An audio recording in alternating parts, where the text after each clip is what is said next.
안녕하세요. 저는 영어를 정말 좋아하는 덕후 케이트라고 합니다. 오늘은 평소 제가 공부한 학습법을 공유해볼까 하는데요. 한번 들어보실래요?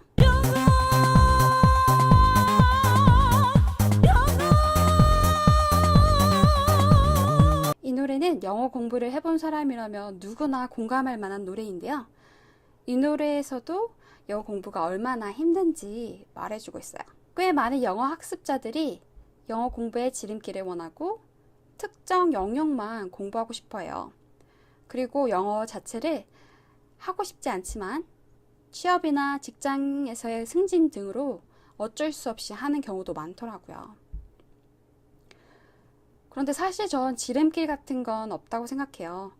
매일매일 꾸준하게 모든 영역을 고르게, 마지막으로 가장 중요한 건 스스로 영어를 좋아하는 마음이 생겨서 동기부여가 되어야 한다는 거예요. 모두 다 아시는 얘기죠. 그런데 이 세 가지가 정말 중요하거든요. 우리는 EF의 환경, 그러니까 영어를 외국어로 사용하는 나라에 살고 있어요. 학교나 학원 밖에 나가면 영어를 사용할 일이 별로 없죠. 그래서 매일 꾸준히 하는 게 중요해요. 혹시 벤자민 프랭클린의 5시간의 법칙을 들어보셨나요? 무언가를 제대로 배우기 위해서 하루에 1시간, 일주일에 5시간을 투자하란 이야기예요. 빌 게이츠나 워런 버핏 등의 사람들이 벌써 이런 5시간의 법칙을 자신의 삶에 적용하여 사용하고 있더라고요. 사실 저는 시간이 없다라는 말은 믿지 않아요. 우리가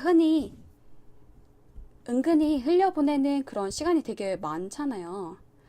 만약 매일 1시간이 굉장히 부담스럽다면 적어도 하루에 30분 이상 영어에 투자해보는 건 어떠세요? 그런데 가끔은 정말 일이 많고 공부할 게 많고 회식까지 있고 친구들 모임이 있어서 공부를 못할 때가 있어요. 그럴 때는 자기 전 적어도 3문장은 입으로 되어내어보고 자는 거. 이렇게 이 정도는 할 수 있죠? 언어를 배울 때는 그 4가지 스킬인 speaking, listening, writing, reading과 더불어 단어, 문법, 그리고 발음, 이 어느 하나 불필요한 게 없어요. 서로 굉장히 긴밀하게 연결되어 있을 뿐만 아니라 신기한 게도 언젠가는 꼭 필요한 날이 오더라고요. 그리고 정확성과 유창성, 이 2개의 밸런스도 무척 중요해요. 유창하게 말하는 것이 우선적으로 보이겠지만 만약 너무 많이 틀린다면 상대방이 알아듣는데 힘들고, 정확하지만 너무 띄엄띄엄 말하게 된다면 상대방이 너무 지치게 된답니다. 그래서 영어 환경 만들기를 제안합니다. 1번, 많이 듣고 많이 읽어라. 아침에 눈 뜨면 뭘 제일 먼저 하세요? 저는 알람을 먼저 끄는데요. 알람을 끄는 것과 동시에 라디오를 켠답니다. 우리가 적어도 출근 혹은 등교 전에 준비하는 시간이 30분에서 1시간 정도 되는 것 같아요. 그 시간 동안 귀를 열어주면 어떨까요? 쉬는 시간이나 자기 전 혹은 이동 시간에 유튜브 한 편씩 보는 것도 굉장히 좋아요. 여기 아래에는 제가 유용하다고 생각해 추천해드리는 유튜버들이에요. 다양한 컨텐츠들이 있죠. 그리고 언어는 사회문화적으로 밀접하게 관련되어 있기 때문에 이런 TV쇼를 많이 보는 것도 추천드립니다. 사실 제가 영어 공부하는 목적은 이런 프로그램들을 자막 없이 보면서 그들과 함께 웃는 거예요. 사실 이게 되게 쉬워 보이지만 그 맥락을 문화적이거나 사회적인 맥락을 이해하지 못한다면 이들이 무슨 말을 한다 하더라도 그게 굉장히 어렵게 들리거든요. 미드를 볼 때 레벨별로 제가 사용했던 방법이에요. 이 방법은 중급에서 굉장히 효과가 좋다고 생각하지만 모든 레벨에서 사용이 가능합니다. 그리고 BBC는 BBC Learning English라는 그 웹사이트에서 다양한 컨텐츠를 제공하는데요. 6-Minute English from bbclearningenglish.com. Welcome to 6 Minute English, where we bring you an intelligent topic and 6 related items of vocabulary. I'm Neil. And I'm Tim. And today we are talking about AI, or artificial intelligence. Artificial intelligence. 여기서부터 발음이나 뭐 드라마로 배우는 영어 갖가지 거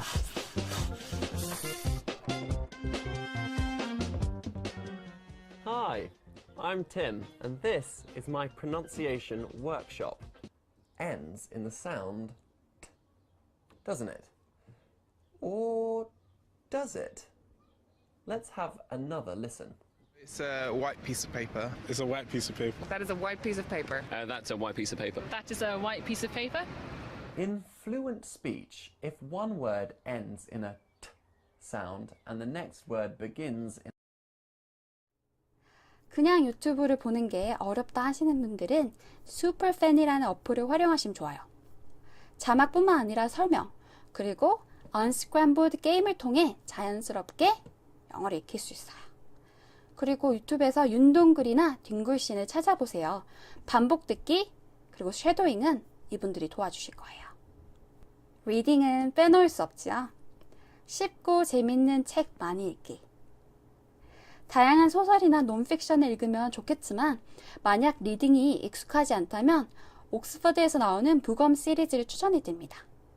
CD와 오디오북을 꼭 함께 들으세요. 소리 내서 읽는 연습은 필수입니다. 지하철 이동 시간이나 쉬는 시간에는 신문이나 잡지 보기를 플립보드 어플을 통해서 한번 해보세요. 자신의 관심사를 찾아서 다양한 기사를 추천해 준답니다. 영어 환경 만들기 넘버 2, 말할 기회를 계속 만들어라. 다양한 나라의 사람들을 만날 수 있는 카우치서핑이라는 웹사이트가 있어요. 사실 카우치서핑은 원래 집에 남는 소파나 빈 방을 내어주면서 다른 문화권 친구들을 만날 수 있는 여행 사이트인데요.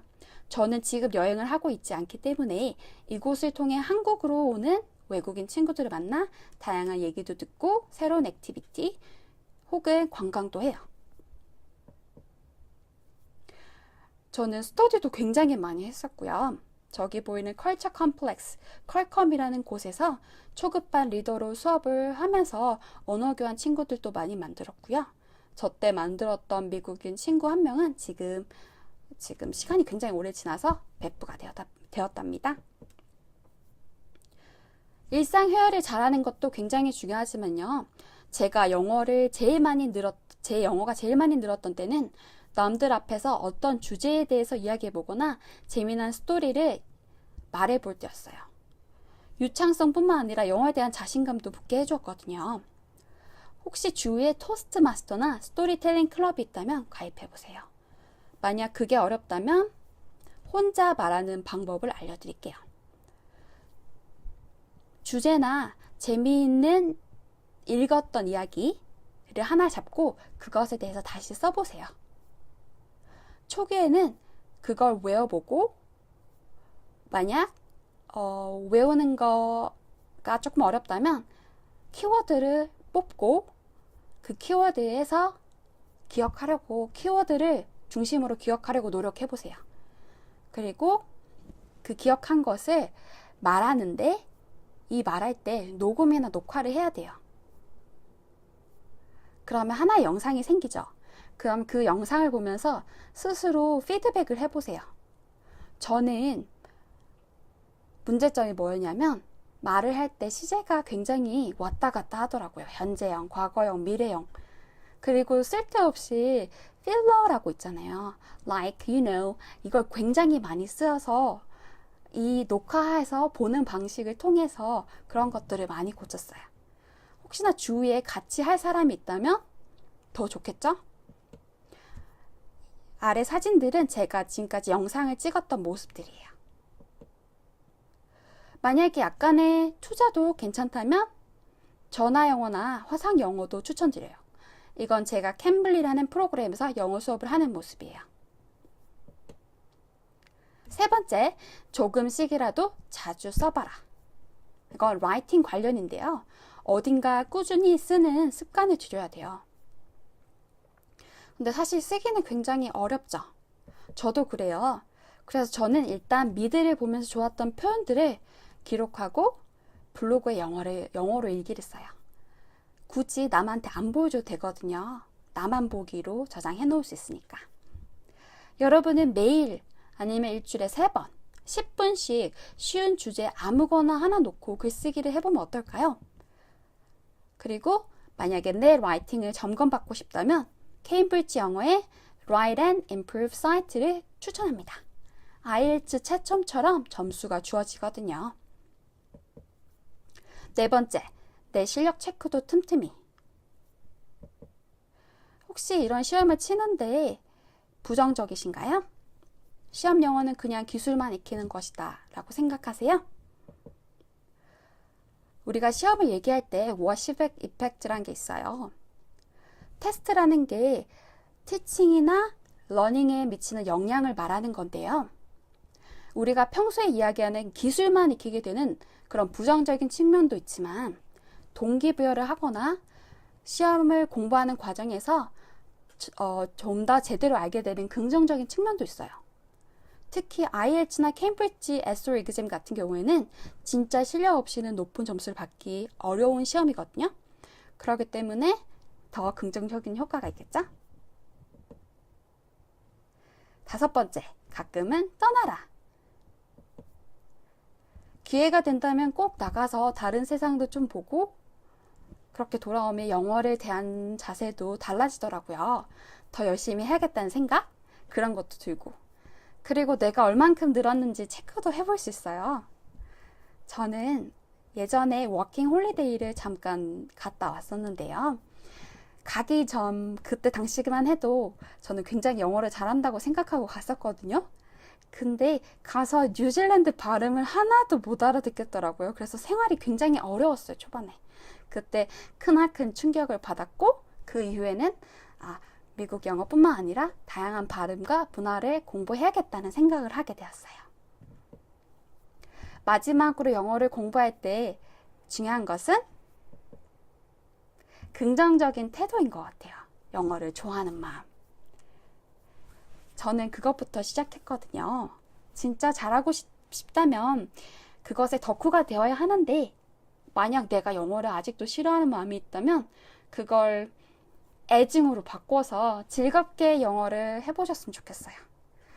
저는 초등학교 6학년 때 영어 공부를 시작했는데요. 아직도 이런 아까 소개시켜드렸던 그런 방법으로 꾸준히 공부를 하고 있어요. 여러분도 오늘 제가 소개시켜드린 방법으로 즐겁게 영어 공부를 했으면 좋겠습니다. 들어주셔서 감사합니다.